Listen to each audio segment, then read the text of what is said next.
Assalamualaikum warahmatullahi wabarakatuh. Salam sejahtera bagi semuanya, sahabat UT yang saya cintai, yang saya sayangi.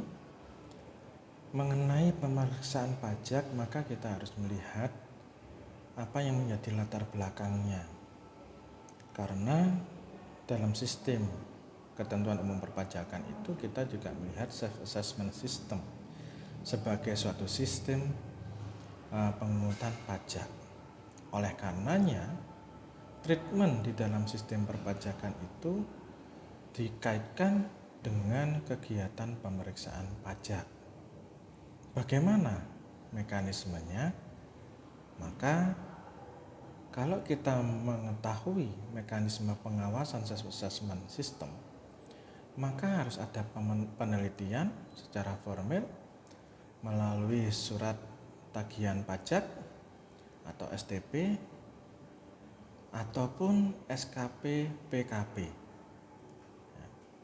Kemudian ada pemeriksaan material, ada SKP KB, ada SKP KBT, ada SKP LB, ada SKPN, dan ada STP, surat tagihan pajak. Dalam hal pemeriksaan bukti permulaan yang cukup dan penyidikan merupakan salah satu bagian dari suatu unsur-unsur tindak pidana di dalam perpajakan. Nah, dalam hal treatment penelitian, maka wajib pajak melakukan assessment system. Kemudian SPT yang dilaporkan oleh WP itu ada surat teguran, ada STP, ada SP2DK. Dikatakan surat teguran maka bila terdapat SPT yang tidak disampaikan, pasal 3 ayat 5A ya, Undang-Undang KUP ya, sampai dengan Undang-Undang Harmonisasi Peraturan Perpajakan. Apabila ada surat tagihan pajak ya, maka bila terdapat SPT yang tidak lapor, telat lapor, dan telat bayar, ada pasal 14 Undang-Undang KUP sampai dengan Undang-Undang HPP. Nah, kemudian ada SP2DK. Maka jika ditemukan bila terdapat perbedaan data sesuai dengan surat edaran nomor 39 PJ/2015.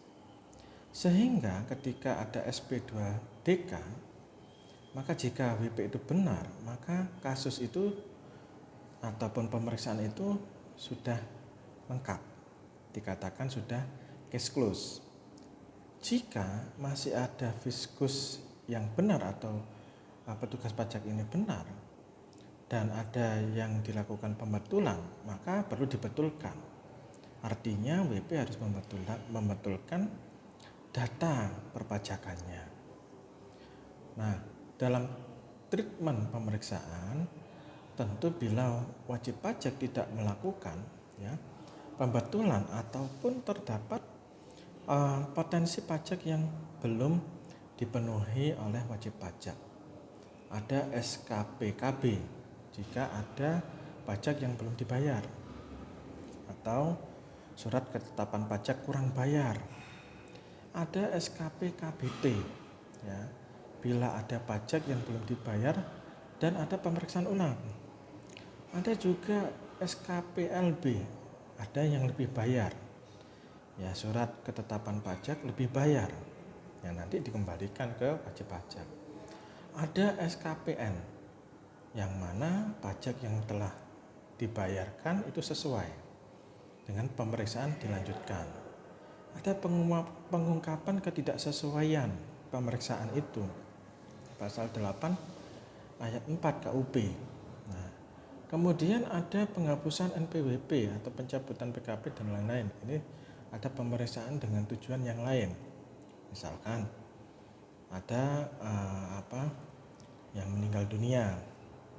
Ya, tentu ini wajib pajak yang telah meninggal dunia itu juga bisa melaporkan ya ke kantor terdekat, ke kantor pajak terdekat. Tentu ya, yang menjadi ahli warisnya, ya, sehingga laporan itu tetap up to date.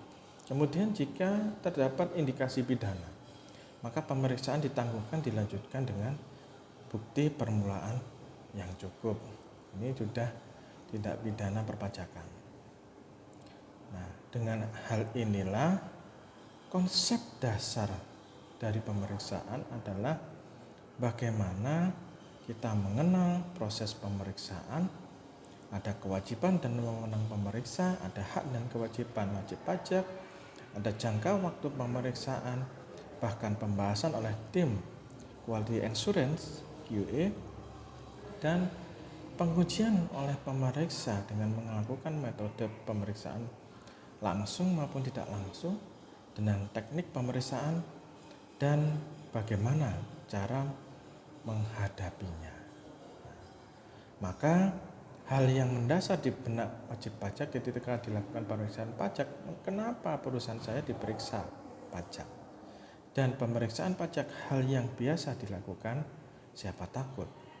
Tentu ada perbedaan kepentingan, bisa secara ekonomi, kemudian bisa bagi perusahaan itu sendiri, atau bagi negara. Nah, akibatnya bagi wajib pajak cenderung untuk mengurangi jumlah pembayaran pajak baik secara legal maupun ilegal. Ya. Bagi negara, maka pemerintah akan selalu mengoptimalkan pemungutan pajak dengan cara ekstensifikasi dan intensifikasi. Nah, untuk itu esensi dari materi kali ini adalah menguji pemenuhan kewajiban. Kesimpulan pemeriksa harus didasarkan pada bukti yang kuat berkaitan dengan ketentuan peraturan perpajakan, berlandaskan ketentuan peraturan perundang-undangan perpajakan, dan pemeriksa harus melakukan suatu yang namanya bentuk pembinaan. Itu saja yang mungkin bisa saya sampaikan. Terima kasih, tetap semangat dan salam sehat.